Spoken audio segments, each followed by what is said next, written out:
การรถเต่าพี่น้อง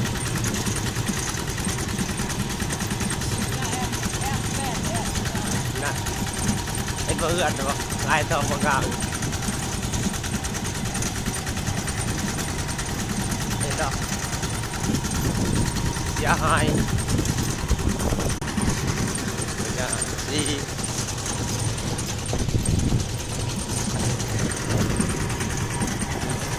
เมื่อ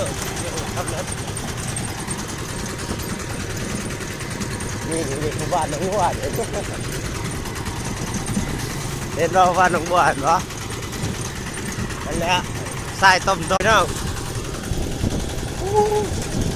เว้นเนาะเราจะพอไปเองเร